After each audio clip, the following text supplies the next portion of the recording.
자, 안녕하세요. 반갑습니다. 테이버입니다. 자, 2월 첫째 주 주식시장 전망. 네, 제가 자료를 만들다가 결국에는 월화수목금 다 별표를 쳤고요. 네, 매일이 불지옥이다 라고 설명을 드릴 수밖에 없을 것 같아서 이렇게 조금 정리를 해봤습니다. 자, 그럼 도대체 왜 매일이 불지옥인지 하나씩 알아보도록 하겠습니다. 먼저 주요 포인트, 월요일 날 중국이 일주일 만에 개장을 합니다. 네, 그리고 화요일 날 고용 비용 지수라는 게 나오고요.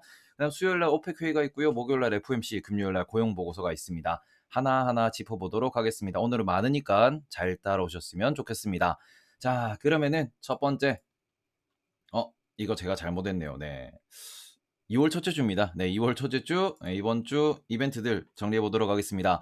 먼저 지난주 S&P 500 기준으로 보시면은 애플이 6% 가까이 상승을 했고요. 테슬라가 무려 일주일 만에 33% 상승을 했습니다. 그리고는 메타, 엔비디아, 그 다음에는 셀즈포스라든지 JP모건, 뱅크 오브 아메리카 모두 다 상승하는 모습, 실적이 좋았던 레이시온도 좋은 모습을 보였고요. 캐터필러가 오르는 것도 조금은 좀 그저 관심을 가져야 될 부분이지 않나라는 생각이 든다라고 말씀을 드리도록 하겠습니다. 자, 그럼 먼저 월요일, 네, 독일의 GDP, 그 다음에는 유럽에서 소비자 설문조사가 나옵니다. 이 부분이 매우 중요하지 않나라고 생각을 하고요. 기대 인플레가 발표된다라는 점. 그다음 화요일 새벽입니다. 대출 관리자 설문조사가 있습니다. 아무래도 이 부분은 최근에 제가 이제 얼마 전에 소개해드렸던 이제 파이낸셜 컨디션 인덱스라는 걸 체크를 해보시면은 아무래도 대출 쪽은 좀 완화되는 모습을 보인다라고 예상을 해볼 수 있을 것 같고요. 그다음에 일본에서도 소매 판매 지표가 발표가 됩니다. 이 부분 하나씩 또 알아보면은 유로존 소비자 인플레이션 예상치입니다. 최근에 좀 떨어지는 모습은 보이고 있습니다. 그래서 이게 계속 떨어질 것인가 아니면은 다시 반등을 주게 될 것인가, 이 부분이 시장에서는 조금 주목할 만한 포인트다라고 보시면 좋을 것 같고요. 지금 보시면은 40대까지 치솟았던 게 40에서 37, 그다음 30, 그다음 23으로 줄어들었습니다. 이 부분이 다시 반등을 준다 그러면은 조금은 시장에서 우려를 표할 수 있다 정도 체크하셨으면 좋겠고요. 다음으로는 일본의 소매 판매입니다. 일본 소매 판매 보시면은 그저 쭉 중가를 하는 모습을 보이다가 지금 4.5에서 4.3, 4.3에서 2.6, 이번에는 예상치가 3%긴 한데 요게 어떻게 나오느냐, 전년 대비 데이터입니다. 그래서 이 부분이 전년 대비, 전월 대비 어떻게 변하는지 일본 경제 지표가 중요하다, 체크 한번 해보시면 좋을 것 같고, 저거는 엔화의 방향을 가를 수 있다라는 거고요. 일단 월요일 날, 그다음 월요일 날 중국 시장이 개장을 하고 난 뒤에 화요일 날 중국에서 PMI가 나옵니다. 근데 이게 좀 중요하다라고 보셔야 될 것 같은데, 중국의 PMI는 현재 엄청난 속도로 떨어지고 있는 중입니다. 이 부분이 올라오느냐, 여기에는 제조업과 서비스업 두 개 모두 포함되어 있습니다. 아마 중국이 지금 그 리오프닝을 하고 난 뒤에 지금 중국 경제가 어떤지에 대해서 이제 미국 투자자들의 관심이 매우 높은데, 요게 돌아서는가가 조금 중요할 것 같다. 이미 지수는 상당히 반등을 많이 했습니다. 텐센트가 지금 바닥에서 2배가 올랐다라고 말씀을 드렸는데, 요런 부분에서 항생테크 지수, 그다음에는 일주 만에 개장을 한 중국 지수가 어디로 갈지 조금 우리가 고민을 하실 필요가 있을 것 같은데, 조금 우려스러운 거는 제가 이게 그 미국에 상장돼 있는 중국 주식들입니다. 아무래도 중국 시장이 닫혀 있다 보니까 최근에 분위기를 좀 봤는데, 일주일 내내 상당히 요게 일주일이에요. 일주일 내내 상당히 좋은 모습을 보였습니다. 나스닥도 많이 올랐고 미국 지수도 많이 올랐기 때문에 같이 오르는 모습을 보였으나, 조금 우려스러운 게 금요일 날, 그죠, 미국 시장 기준 금요일 날 장마감 이후에 2.3% 하락하는 모습을 보이면서 마감된 상황입니다.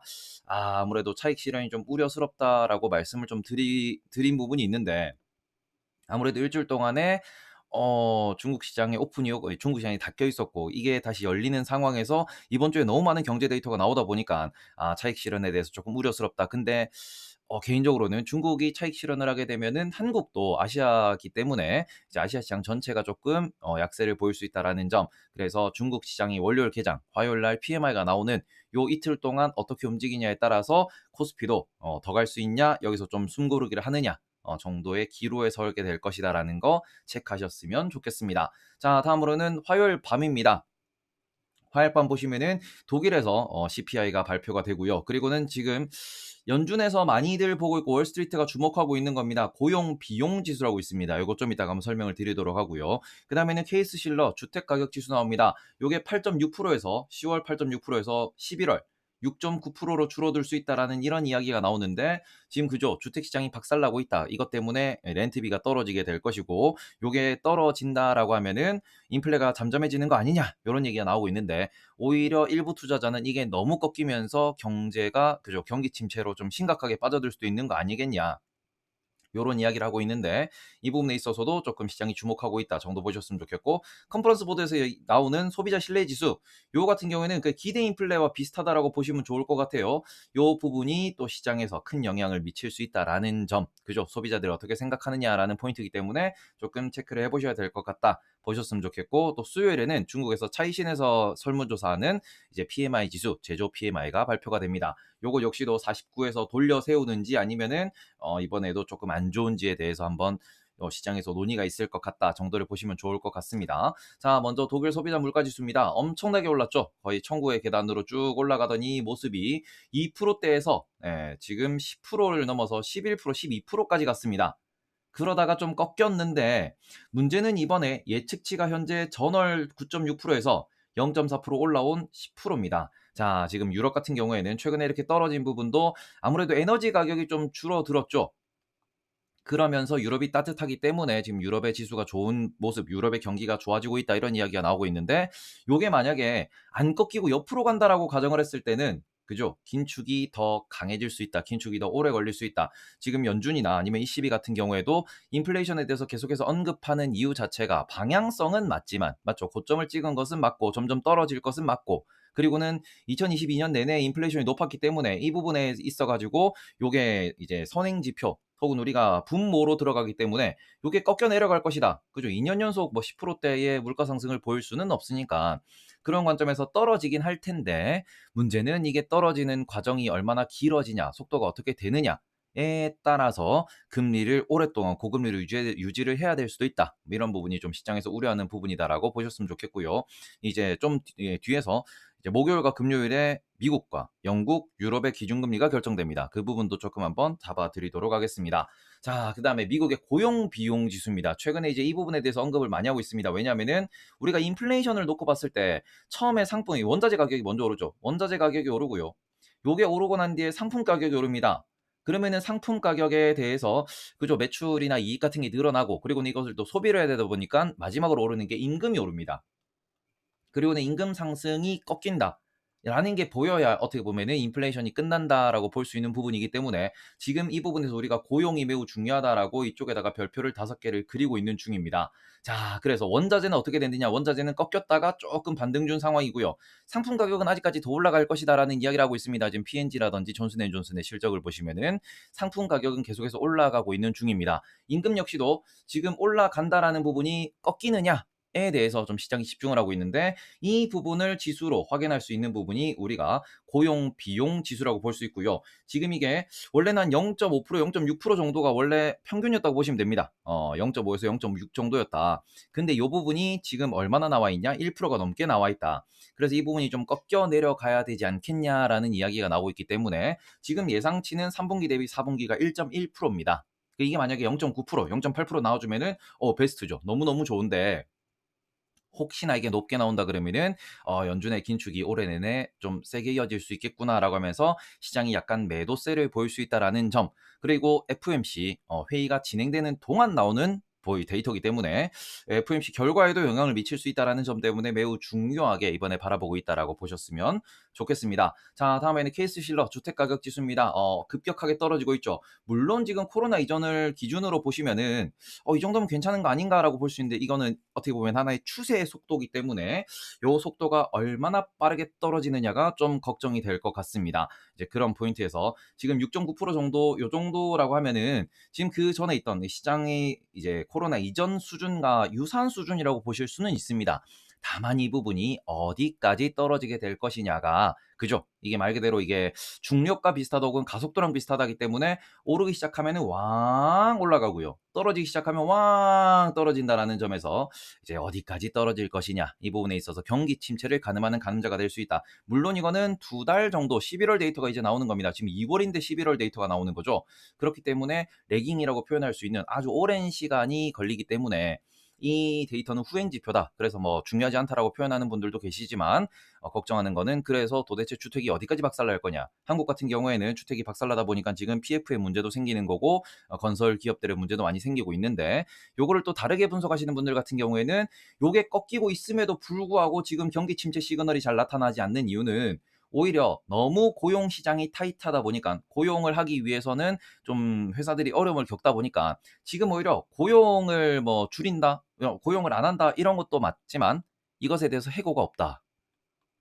이게 무슨 소리냐 그러면은 말 그대로 건설 노동자에 대한 해고가 전혀 일어나지 않고 있다. 그래서 지금 오히려 경제가 좀 버티는 것처럼 보이는 것인데 정말 지금 이번에 이런 사이클의 끝에는 고용 시장, 말 그대로 이제 건설 노동자의 고용이 줄어드는 것, 건설 노동자의 실업이 늘어나는 것, 이게 이번 사이클의 끝일 수 있다라는 그런 분석 보고서도 있습니다. 근데 또 그것을 반박하는 자료로는 무엇이 나오냐 그러면은 그래서 지금 우리가 IRA가 됐든 다른 여러 가지 뭐 그 미국에서 발행되고 있는 새로 이제 발의되고 있는 법들이 있는데 이런 기타 등등의 법들을 봤을 때 요거는 뭐냐면은 미국 내 건설을 많이 하겠다.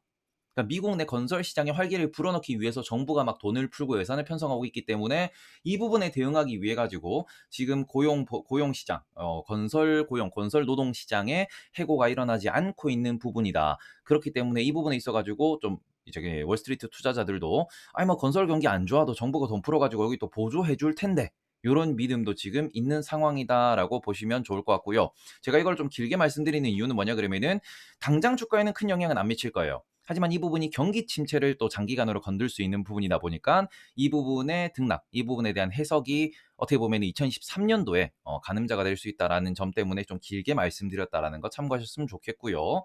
자, 그다음에는 컨퍼런스 보드에서 나오는 소비자 신뢰 지수입니다. 쭉쭉쭉쭉 올라가고요. 물론 심리 지표이기 때문에 절대 지표는 아니지만 문제는 뭐냐면 얘가 계속 떨어지느냐 혹은 이게 반등을 주느냐라는 겁니다. 제가 아까 이걸 기대 인플레라고 말씀을 드렸고요. 지금 이번에 나오는 예상치 역시도 전월보다 높습니다. 전월이 108.3이었고 이번에는 109라고 이야기를 하는데 요게 지금 쭉쭉쭉 줄어들다 말고 다시 올라갔습니다. 108까지 올라갔다가 다시 이게 100까지 떨어졌다가요. 다시 이게 올라오는 중이에요. 요게 요렇게 파도를 치면서 줄어들다가 올라간다라고 하는 이 부분에 있어 가지고 조금은 그죠. 이거를 꺾어야 된다라고 하는 그런 연준의 뷰도 있을 수 있기 때문에 요것도 매우 중요하다라는 점 보셨으면 좋겠습니다. 뭐 좋게 해석하면은 경제가 좋은 거고요. 나쁘게 해석하면은 고금리가 오랫동안 유지될 수 있다. 라는 부분이기 때문에 요거는 해석의 차이가 많은 포인트다 정도 보시면 좋을 것 같습니다. 자, 그리고는 수요일 밤부터 목요일 새벽 너무너무 중요한 데이터가 너무너무 많이 나옵니다. 자, 일단 수요일 밤입니다. 오페크가 열리죠. 이거는 유가를 건들 수 있습니다. 유가 역시 인플레이에 영향을 미치는 것이고요. 지금 오펙에서는 계속해서 감산을 주장하고 있습니다. 예, 감산을 한다. 왜? 경기 침체니까. 라고 이야기를 하는 거고. 그리고는 너네 지금 다른 국가들도 별로 증산 못하지 않냐? 우리도 증산 여력이 별로 없다. 라는 이야기가 나오기 때문에 유가가 어디로 가는지 매우 중요하고요. 지금 유가 같은 경우는 한 2주째 빠지지 않고 있습니다. 80달러 근처에서 박스권을 깨기 위한 매매가 이루어지고 있다라는 점. 그래서 이게 그죠. 오르면은 또 인플레를 건들 수 있기 때문에 연준의 부담으로 작용하고 있다라는 점 보셨으면 좋겠고요. 그다음에는 유럽에서 근원 소비자 물가 지수 발표됩니다. 전월 대비 얼마나 오르느냐 떨어지느냐 중요하고요. 그다음에는 30년 모기지 금리가 발표가 됩니다. 이건 매주 나오는 건데 문제는 지금 이게 꽤나 많이 꺾여 있다라는 거죠. 그래서 이 부분에 있어 가지고 또 시장에서 어떻게 받아들일 것인가 정도를 보셨으면 좋겠고 FOMC 직전에 이제 ADP 비농업 부문 고용 변화 보고서가 나옵니다. 이건 뭐냐 그러면은 사기업이죠. 요 오토매틱 데이터 프로세싱인가 뭐 요 친구들이 그 어떻게 보면은 포스를 관리하는 친구들입니다. 포스에 찍히는 그리고는 실제로 이 재무에서 찍혀 나가는 그런 부분에 대해 가지고 한 4만 개 정도 사업장 4만 개가 아니고 40만 개 네, 정도에 되는 사업장이 있어 가지고 데이터를 본인들이 분석을 해 가지고 매달 이제 발표를 하는데요. 지금 일단은 고용이 좀 줄어들 것이다라는 이야기는 나오고 있습니다. 다만 이게 노동부에서 발표하는 고용 보고서와는 조금 격차가 있다 정도를 보시면 좋을 것 같고요. 벌써 14분이네요. 빠르게 진행하도록 하겠습니다. 목요일입니다. 네, ISM 제조 구매 관리자 지수 발표됩니다. 졸츠 보고서 발표됩니다. 원유 재고량 발표됩니다. FMC 금리 결정 성명서 파월의 기자회견이 있습니다. 자, 보시면은 이번 수요일 목요일은 별 3개가 하나, 둘, 셋, 넷, 다섯, 여섯, 일곱, 8개입니다. 헬게이트죠. 제가 이제 계속 2월 2일이 돼서 파월이 어떤 이야기를 하느냐에 따라서 진짜로 롱인지 아니면은 단기 고점을 찍고 떨어질 것인지에 대해서 시장이 좀 선택을 할 것이다라고 말씀드리는 부분도 여기 있다라는 거죠. 중요한 데이터가 정말 많이 나옵니다. 그래서 이 부분에 있어 가지고 결국 파월이 중요한데 그 전에도 나온 데이터들 하나씩 살펴보도록 하겠습니다. 유로존 소비자 물가 지수입니다. 지금 쭉쭉쭉쭉 독일이랑 마찬가지죠. 쭉쭉쭉 올라가던 부분이 좀 떨어졌어요. 특히 에너지 때문에 많이 떨어졌다고 말씀을 드리는데 지난달 9.2%, 이번 달 예측치 9.1%입니다. 안 꺾인다라는 게 보이면은 조금 시장은 좀 떨 수 있다 정도를 보셨으면 좋겠고요. 그다음에는 30년 모기지 금리입니다. 쭉쭉쭉쭉 올라갔던 부분이 지금 급격하게 떨어지고 있는데 이 떨어지는 부분에 대해서 다시 한번 말씀을 드리면은 지금 시장에서 받아들이는 말 그대로 파이낸셜 컨디션이 어떠냐라고 보시면은 파이낸셜 컨디션이 올라가면 올라갈수록 이게 부채의 위험이 올라간다라고 하는 겁니다. 실제로 2008년 보시면은 엄청나게 높았죠. 그러고는 지금 계속해서 0 밑에서 놀고 있다가 코로나 때 한번 터지나 마나 이런 얘기가 나왔었고요. 그리고는 최근에 미국이 기준금리를 올리면서 10월 말 정도에 고점을 한번 찍었습니다. 고점이라기보다는 이제 양전을 하니 많이 하다가 진짜로 터지니 많이 하다가 안 터졌죠. 막았습니다. 그리고는 오히려 이런 컨디션들이 지금 금융 환경이 개선되고 있다라는 점. 이기 때문에 시장에 돈이 많이 돌고 있다라는 점 때문에 오히려 시장 금리, 시장에서 우리가 실제로 지급해야 되는 이자는 줄어들고 있습니다. 기준금리는 끌어올리지만 이자는 줄어든다. 왜? 돈이 많이 풀렸기 때문에. 그런데 이 부분을 아무래도 연준은 불편할 수밖에 없다. 왜 불편하냐 그러면은 돈이 많이 풀려서 투자가 많이 발생하고 레버리지가 많이 일어난다라는 소리는 아무래도 자꾸 해서 인플레를 자극할 수밖에 없는 거죠.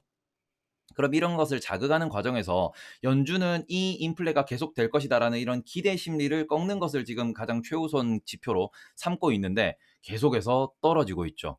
그죠? 이게 너무너무 이렇게 빠진다라고 보면은 요게 밑으로 빠지면 빠질수록 오히려 인플레를 부추긴다 혹은 주가 상승을 부추긴다라고 볼 수 있는 부분이고 이게 위로 올라가면 올라갈수록 주가가 좀 부정적이다라고 보실 수 있는데 지금 자산 시장이 좋은 이유도 어떻게 보면은 컨디션이 좋아지고 있기 때문이고 금융 컨디션이 좋다라는 소리는 부채가 터지는 말 그대로 부도가 파산이 날 확률이 낮아진다라는 거죠.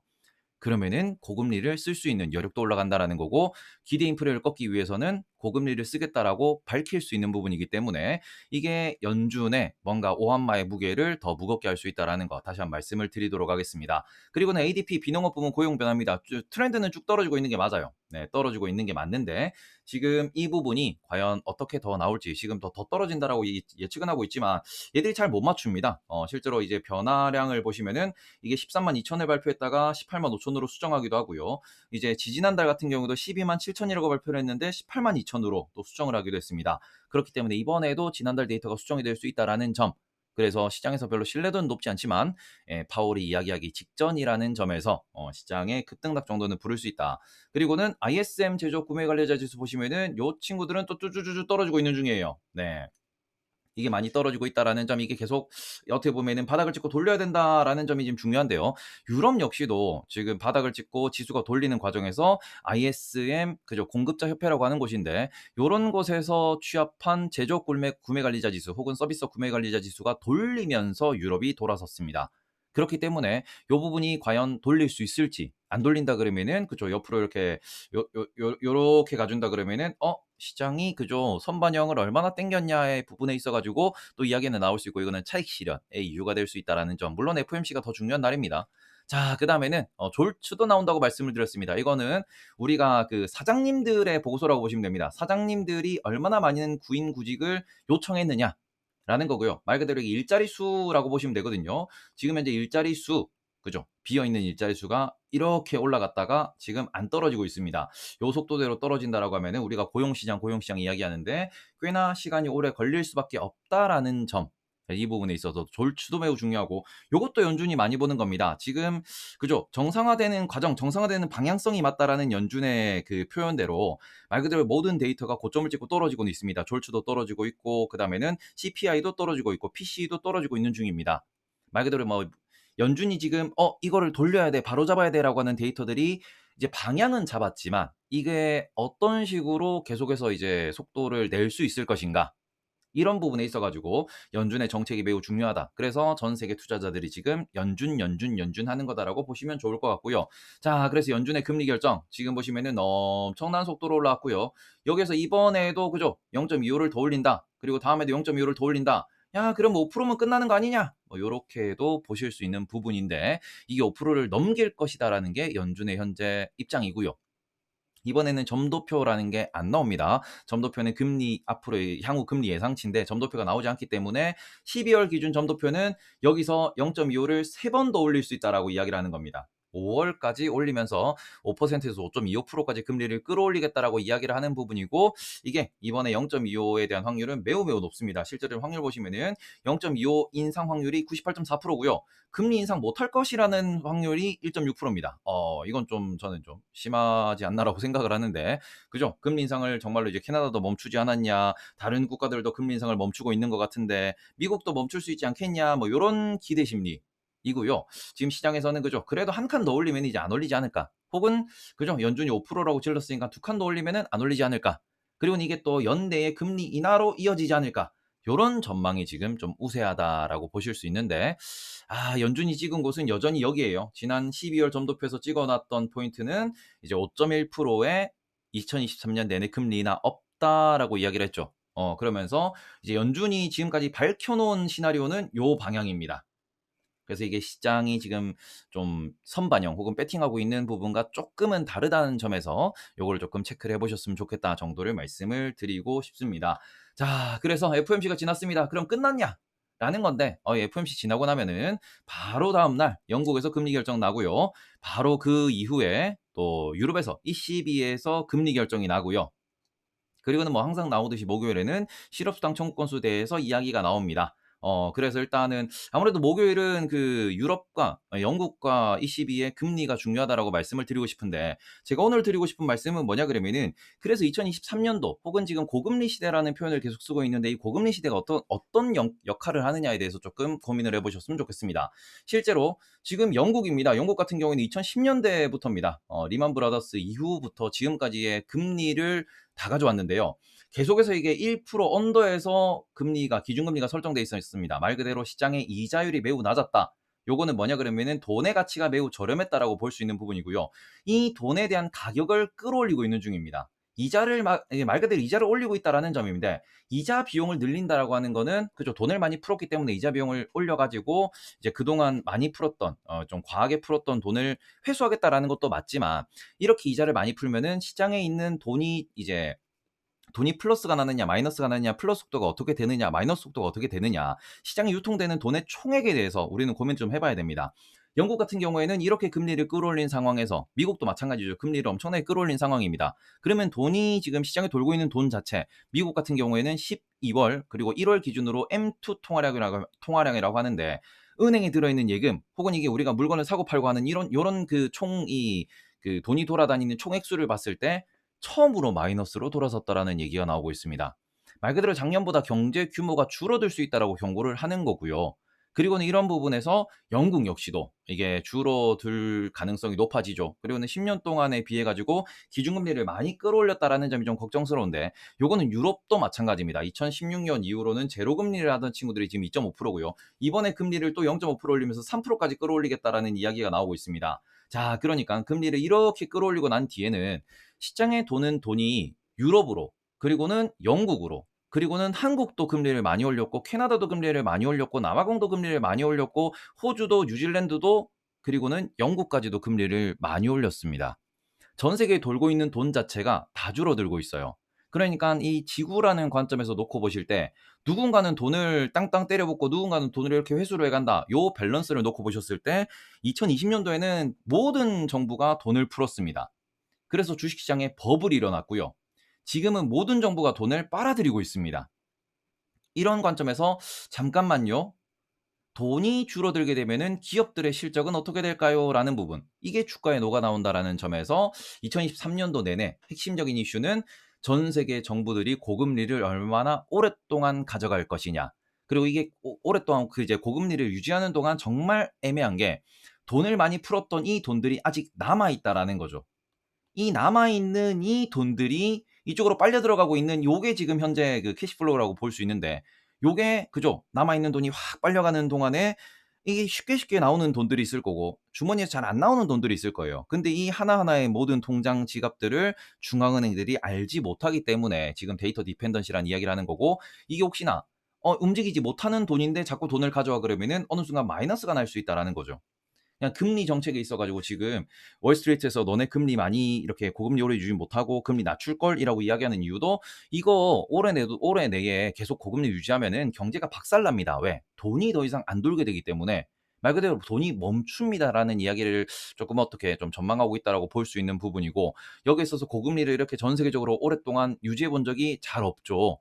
그리고 이렇게 2020년처럼 돈을 많이 풀어 본 적도 없죠.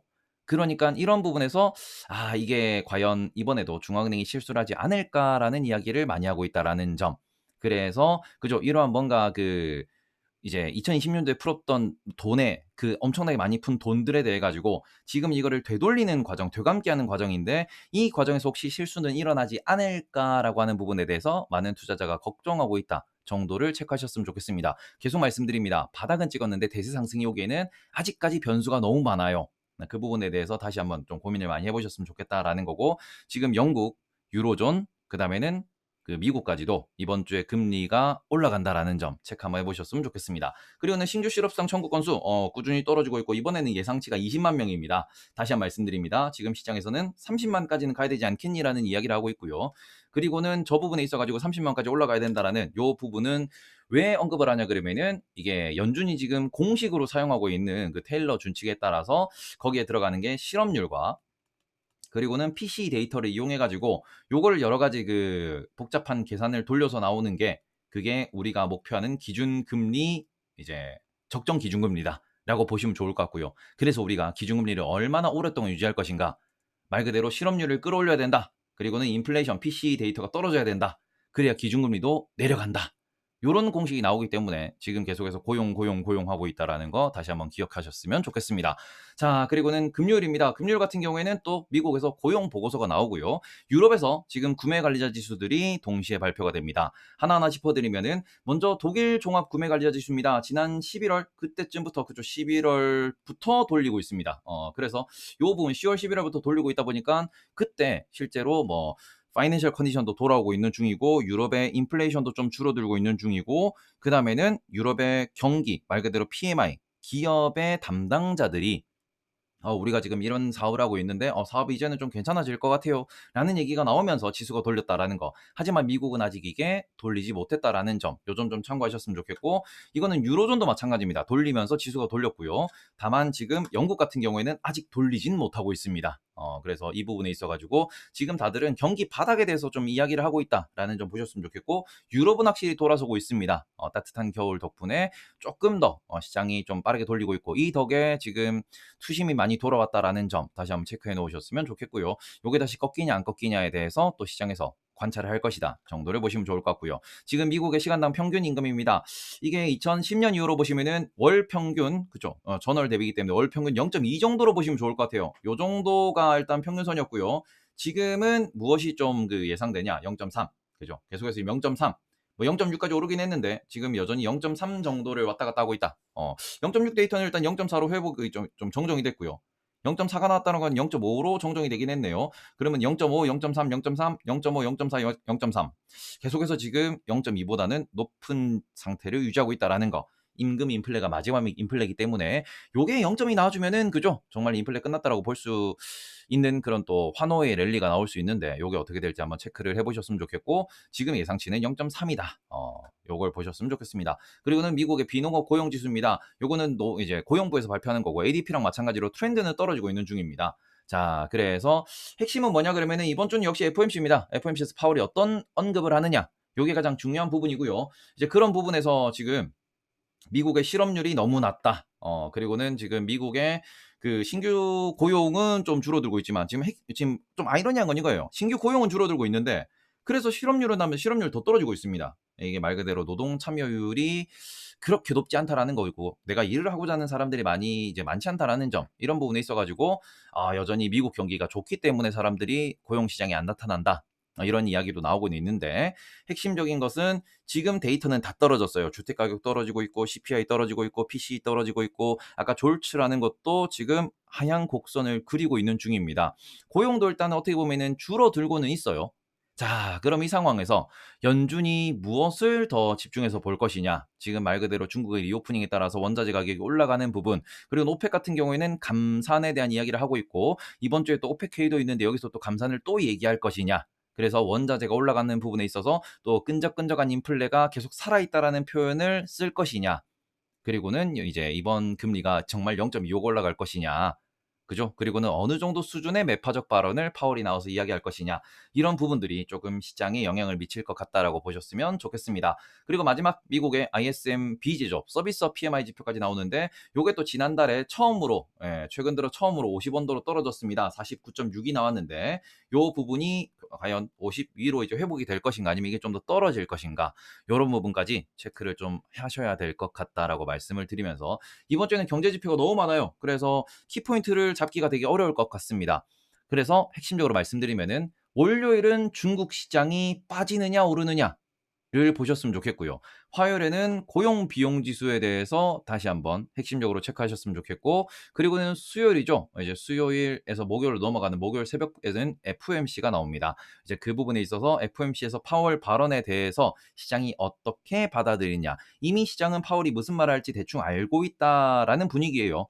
그러면 파월이 이것보다 더 강하게 이야기할지 아니면은 시장 수준의 이야기하면서 시장이 이 정도는 예상했는데 라고 하면서 오를 수 있을지에 대해서 체크 한번 해보셨으면 좋겠고 그 이후에는 미국의 또 고용 보고서가 나오는데 여기에서 임금에 대해서 혹은 고용 시장에 대해서 또 시장이 바라보는 포인트들이 있습니다. 임금 상승률은 어떻게 되는지, 실업률은 어떻게 되는지, 노동 참여율은 어떻게 되는지 이런 부분 체크하시면서 또 유럽의 그다음 영국의 기준금리 인상과 이후 인터뷰 기조 이런 거 한번 체크하셨으면 좋겠고요. 또 유럽과 미국, 또 일본과 중국, 한국에서도 PMI가 나옵니다. 말 그대로 사업하는 사람들은 또 지금 현재 상황을 어떻게 보고 있는지 이런 데이터들 복합적으로 너무너무 많은 데이터가 나옵니다. 그래서 이번 주는 핵심은 FMC겠지만 그 전후에 진짜 경기 침체냐 아니면 이게 그래도 경기는 좋다라고 표현할 수 있냐 요 두 가지 말 그대로 경제 상황이 좋냐 나쁘냐 현재죠.